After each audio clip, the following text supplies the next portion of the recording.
Policy and Prejudice. My name is Chris Stevenson. We have 3 candidates running for mayor of Buffalo this year. Today we'll concern ourselves with just one. Buffalo's own Bernard Tolbert. He is best known to some of us as a former vice president of the National Basketball Association, being responsible directly for the security of 10 NBA offices in 10 countries around the world. To others, he is best known as the former special agent in charge of the Buffalo division of the FBI. That position capped off a 21-year career with the Bureau. He is the recipient of several awards over the years, including one from the White House, the Presidential Rank Award for Meritorious Achievement, and he's here with us today. How are you doing? I'm doing well. Thank you for having me on. It's my pleasure to be here. Well, you know something? I notice a lot of blacks on the streets that I've listened to. They really don't know that there's two of the candidates. So they just think that Byron's the only black candidate out there. So I think it's important for them to know that you're there, and you have your own goals for Buffalo. Absolutely, I am running. You're right. There are 2 black candidates. There are 2 of us in the Democratic primary, myself and the incumbent. And then, of course, Sergio Rodriguez is running as a Republican in the general election. But there are 2 of us, and I like to point out to the fact to people that I am a true Buffalo native. I'm born and raised in Buffalo. And over the past week, I've had a good time going out to different neighborhoods in Buffalo. And not that I haven't visited the neighborhoods before, but I have. But this time, we have a program that we've been calling Taking It to the Streets. Okay. We go out and we talk to different neighborhoods, talking to people. What are the issues in your neighborhood? What are the things that concern you? And that was a good chance for me to kind of reflect on things that I experienced growing up in our neighborhoods, and see the difference in what's going on now in the city and some of our neighborhoods versus what I remember growing up. It's really tough. But anyway, I'm a native Buffalonian, born and raised here, educated here, and just so glad to be back here after my professional career. And Buffalo's always been my home. Always called Buffalo home. Just that over the years I've been gone, here and there. Right. Well, you know what? You started to get on some good points here about the neighborhoods and everything. How are you making yourself known throughout the neighborhood? Well, we're out. First, we've been walking the various neighborhoods, introducing myself to people. As we went through the process of getting signatures on petitions, we had to gather 2,000 of them. And one of the ways we did that was just me walking in the neighborhood with a bunch of people who are carrying petitions to get signatures.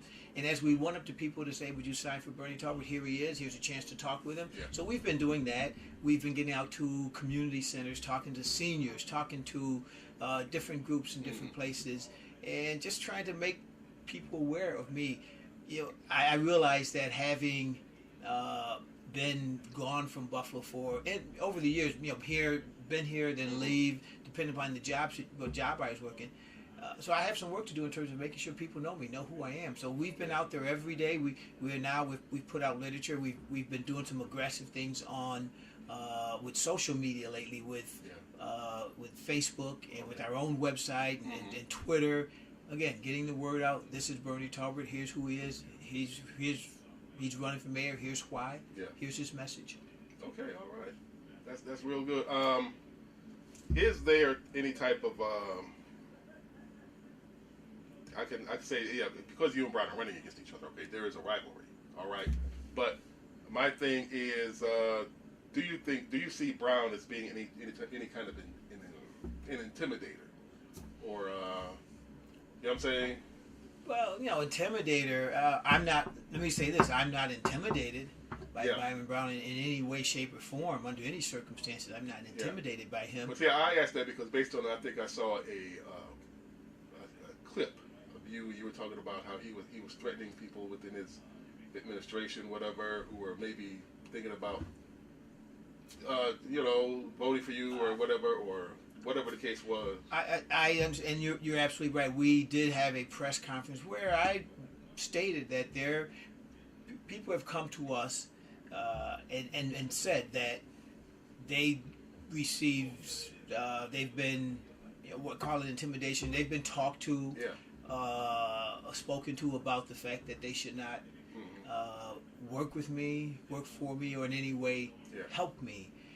And that's a difficult thing to talk about to some extent, only because if you're going to put something out there, people are going to say, well, who specifically? Yeah. That's tough to do because you don't want to. Sure. No, I'm not. I don't want you to help somebody. No. Yeah, exactly. Right. No.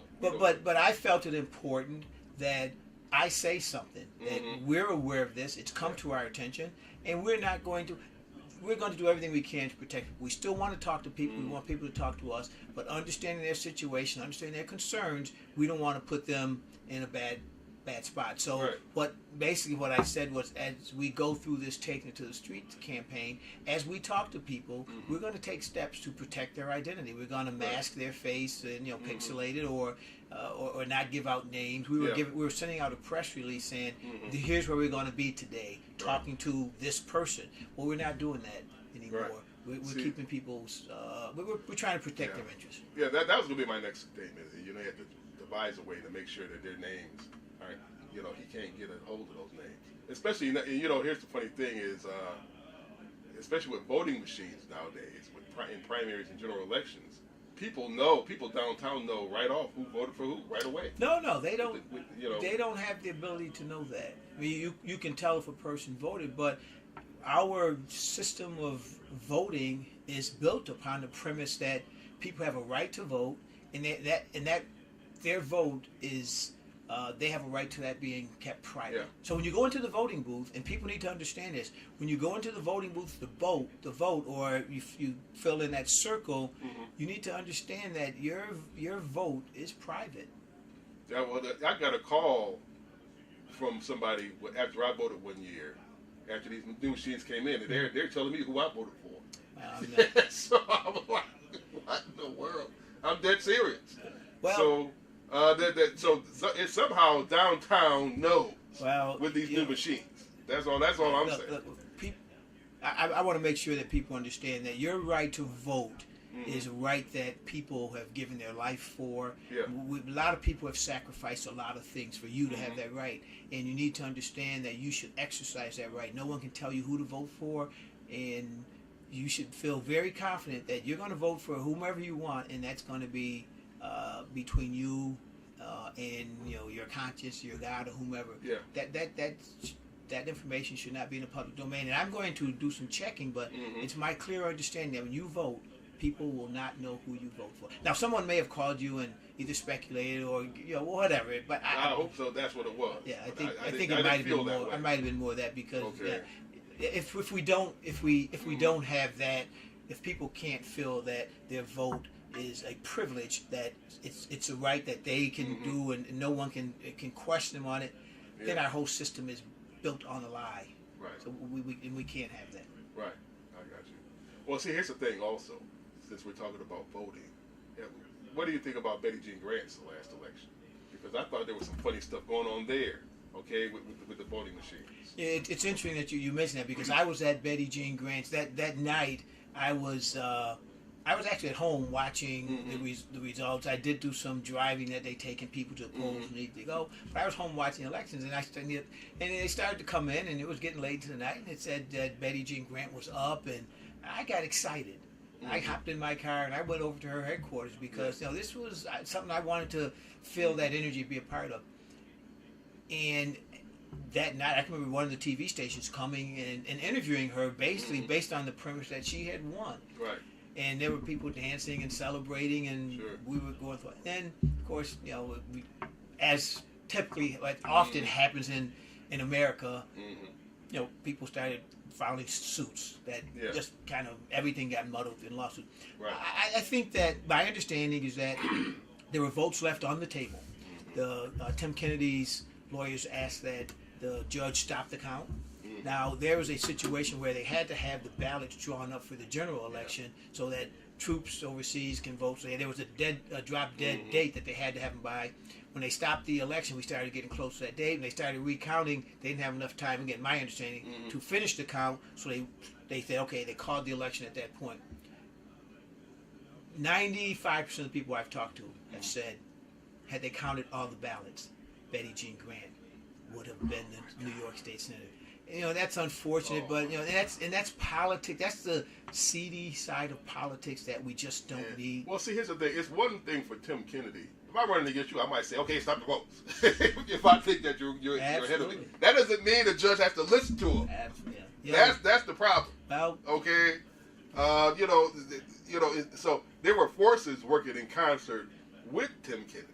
All right, he may as well have been one of the Kennedys. All right, because there was forces working in concert with him, and I remember I attended one of those recounts one morning and everything. But you know, and I studied up on the machines, the voting machines. I don't have the information with me now, but those machines, those are the same type of machines that were made. They're just updated, but they were the same type of machines that were in Florida when Bush got elected. All right, and you can rig those machines. Those machines can be rigged. They're on record where you can manipulate those machines. Okay, so a lot is when you see a lot of seedy things going on, we're not even scratching the surface here. I think the lesson that comes out of that race between Betty Jean Grant and Tim Kennedy, and one that resonates for me is the amount of the resources that were expended. Tim Kennedy, I've heard anywhere from $400,000 to $600,000 that he spent. I've heard 400 on the low end, but just this morning I heard at a meeting that he spent 600,000, and Betty Jean Grant spent 17,000 to 20. That's right. You know, so basically a pretty healthy spread there. She was clearly outspent. Yeah. Yet, so many people say she won the race. She did it with a grassroots effort, getting out, talking to people. And in my race, my opponent has well over $1 million. I won't have that much, and I'm going to rely on some of the same kinds of processes, strategies that Betty Jean went through, getting out, talking to people, and employing a real strong grassroots effort. Yep. So are you ready to deal with the 4 years of media scrutiny from the Jim Heaney's or the Buck Quigleys or even the Chris Stevensons or whatever? Are you ready for 4 years of that? Yes. And let me tell you why. I believe firmly that you do the right thing. If you do the right thing, I don't care who's scrutinizing you. And part of that scrutiny from a Chris Stevenson, a Buck Quigley, Jeff Kelly, Jim Heaney, that's good. Because that keeps you honest. That keeps you on your toes. That tells you that there's somebody out there who's paying attention to what you're doing. I don't mind the scrutiny. I say bring it on. And in fact, if there was something I was doing that was somehow perceived to be, I won't say illegal, because I can't imagine myself being involved in anything illegal. But if something isn't being done the best way, somebody like a Chris Stevenson may bring it out to me, and I may get a good idea from Chris Stevenson. Or here's something you should be looking at. Or this isn't working. Or here's what I'm hearing from people. All that can do is make me better. Right. I'm not afraid of it. Bring on the scrutiny. Yeah. Okay, that's good. Billy, and I know you've watched other candidates go through, their stuff in the media. Absolutely, I've watched and it. People will go through, depending on how motivated the journalist is, they go back to your high school year. If you shorted 2 cents out of a lemonade stand, they got it. You know, back in 1968, that's how it is here. It is, and with technology being what it is today, much of those things that you talk about. Imagine, go back 30, 40 years. It took so long for us to get information. I can remember growing up during the Vietnam War, or being a kid, or better still, during like the Cuban Missile Crisis. And I was just in high school, and you got information, but you got it usually the next day. After film had to be shipped from overseas, come here, be developed and run. Now you do something. We watch wars on TV today live. When we're bombing some country, we're watching it on CNN. So information's out there. So it is, and that's going to happen. And that there's going to be scrutiny or things that are going to be said that are not true, that are unfair, that are false. But that's part of the process. That's part of the business. And if you can't stand that, then you don't need to be in the business. I would just say that if people want to go back and look to see what lemonade stand I shorted, many years ago, go to it. I've not lived a perfect life. I'll be the first to say that. And I'm not, as Jesse Jackson once said, I'm not a perfect servant. I'm going to be a public servant. I'm going to make sure I serve the public and serve them well.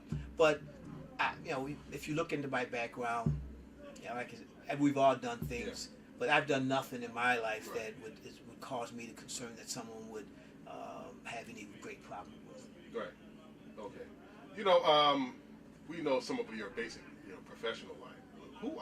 Who is Bernie Tolbert? Who are the Tolberts? What part of the city do you come from? Actually, not many people know this. I was born in South Buffalo. Okay. Okay. People don't know that, but I was born in South Buffalo. Lived on. All right. I lived at the time 106 O'Connor. I don't think the house is there. I remember O'Connor. So that's where I was born, but grew up in the Woolard Park project. Moved to the Woolard Park when I don't remember how, but it's probably maybe 3-4 years old. Moved to the Woolard Park projects, and that's where I grew up.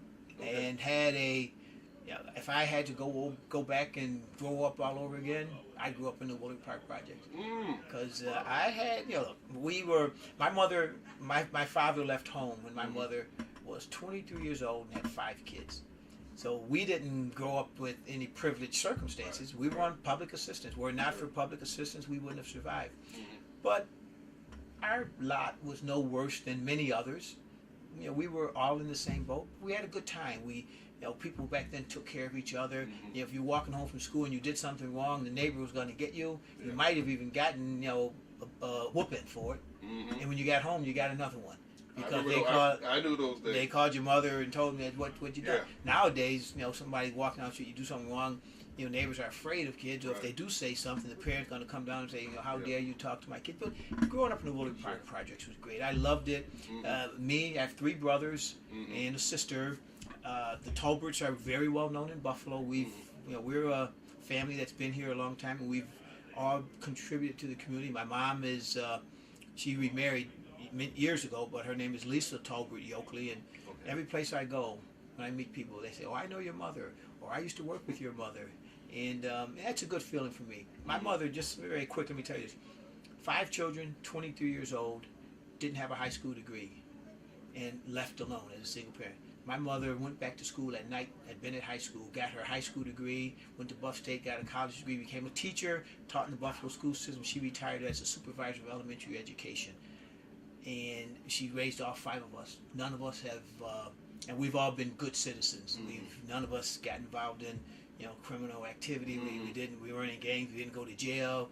And we've all lived what I would call lives that we can be proud of. And that's directly attributable to no one else but my mother. She was a rock for our family. Not only our family, but other families. Yeah. The funny thing is, there were single mothers back then, but they raised kids according to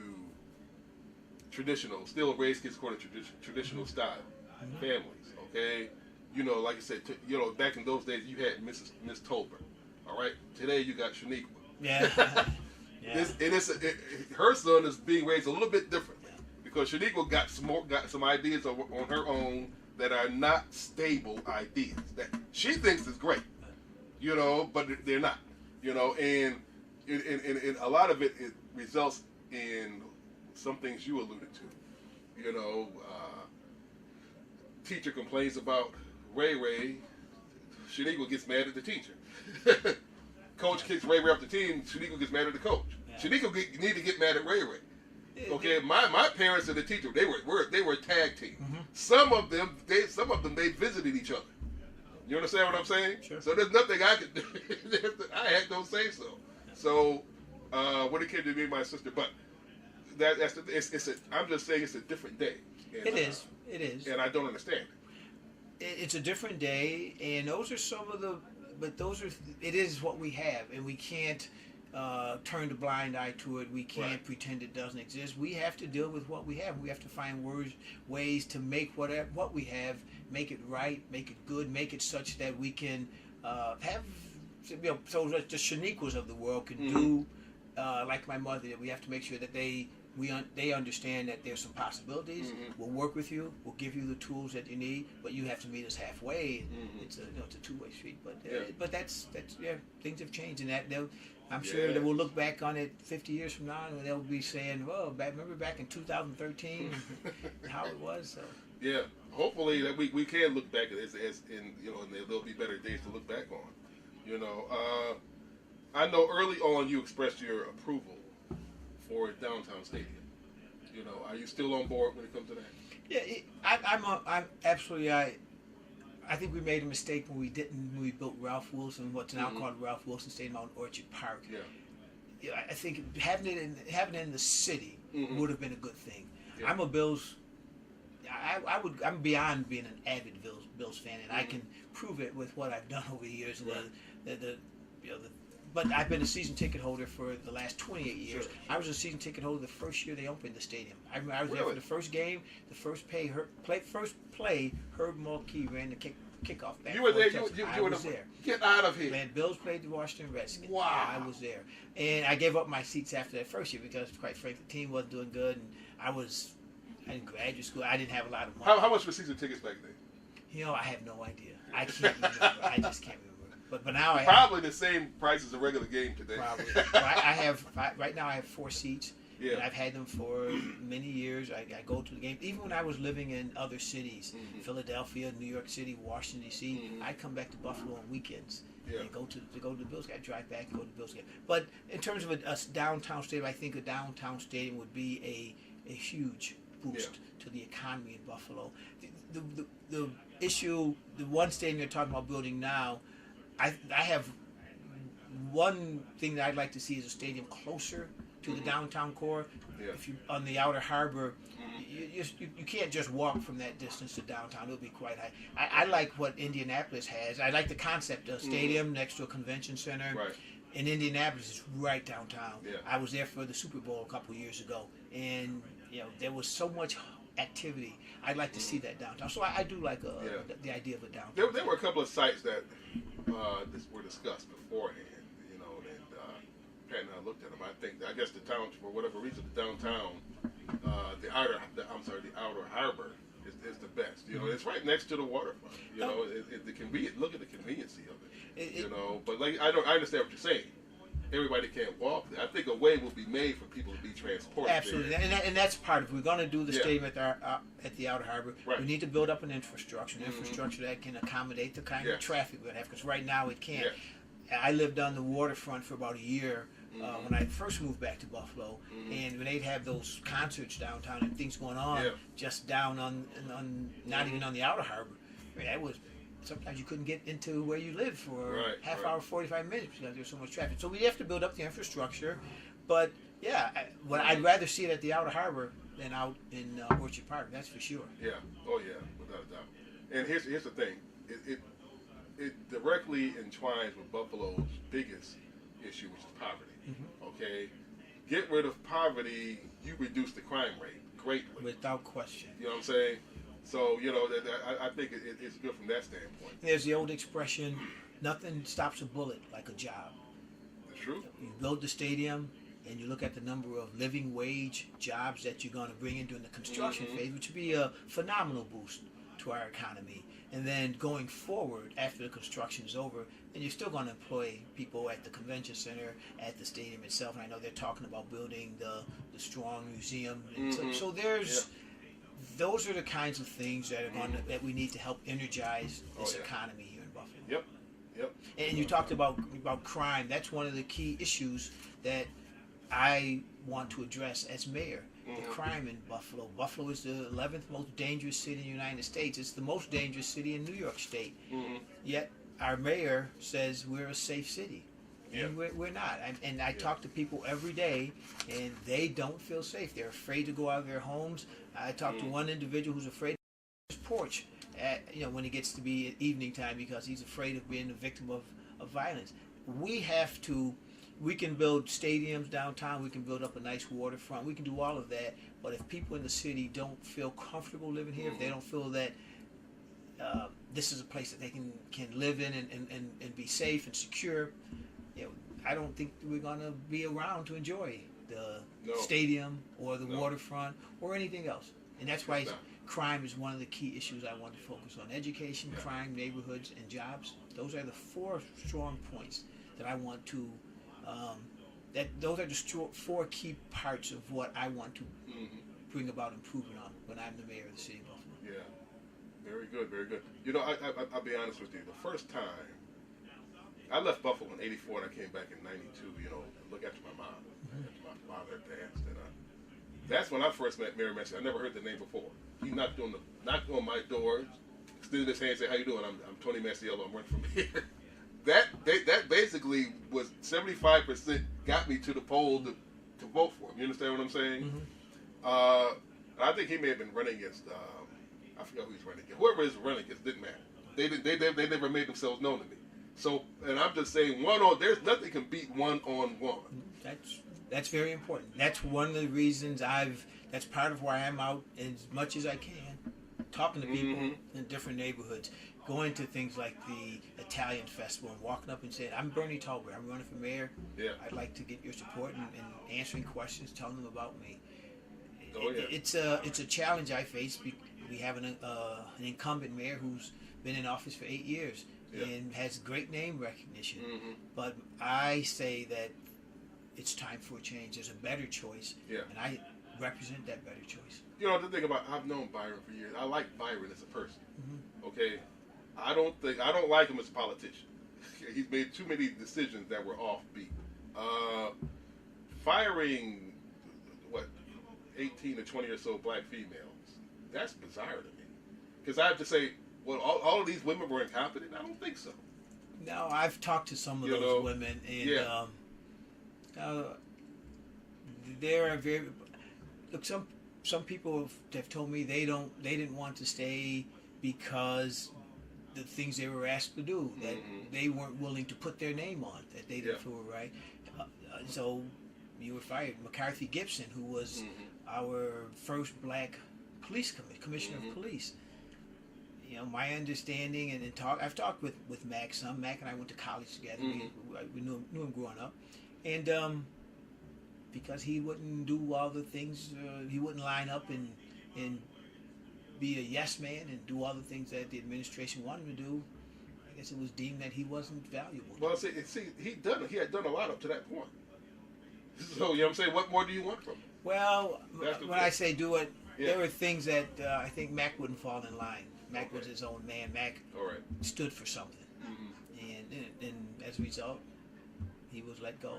And as you mentioned, the number of women, we've had a woman that was brought in as a deputy mayor from California, didn't stay very long. Tanya Perrin Johnson didn't last long. Donna Brown was the deputy mayor, didn't last long. Alicia Lukasevich, he was the corporation counsel, did not last very long. So, well, see, when you see things like this, what I'm looking at is a very dark organization. Okay, you got Byron, who he's a friendly guy outwardly.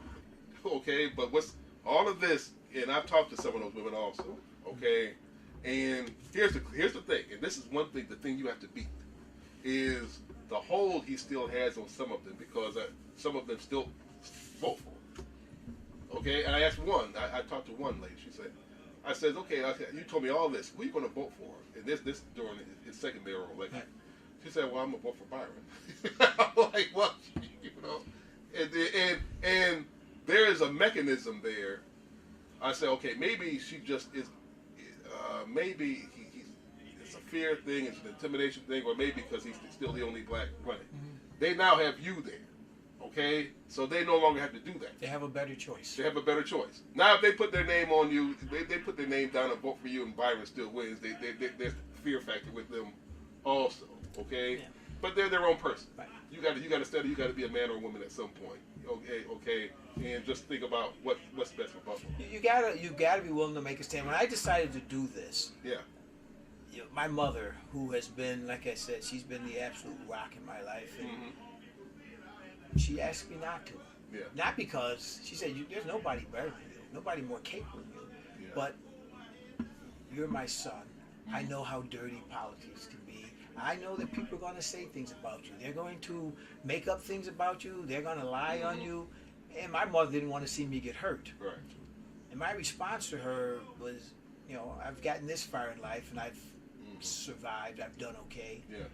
I'll be okay. But if I don't do this, then that means I'm saying that this is as good as it can get. Yeah. And I firmly believe that I and others have not only an opportunity, but we have a responsibility to give back to your community. Do something to make it better. I've been very fortunate, very blessed. I talked about growing up in the Willard Park projects on public assistance, but I've had I've come through that, and I've had the kind of professional career that a lot of people would love to have. Sure. Being an FBI agent, being a special agent in charge, a senior executive within the FBI, working for Coca-Cola in Atlanta, being the senior vice president of the National Basketball Association, in charge of security for the whole league and all the offices around the world. Well, that's because, for me, because of Buffalo. Yeah. People I met in Buffalo, experiences I had in Buffalo, that's what makes me who I am. Right. So Buffalo gets credit for whatever I am. Right.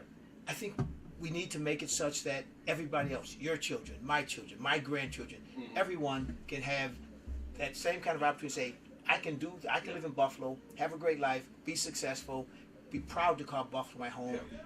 And I don't see that happening now. We're losing people every day. Our kids aren't graduating from school.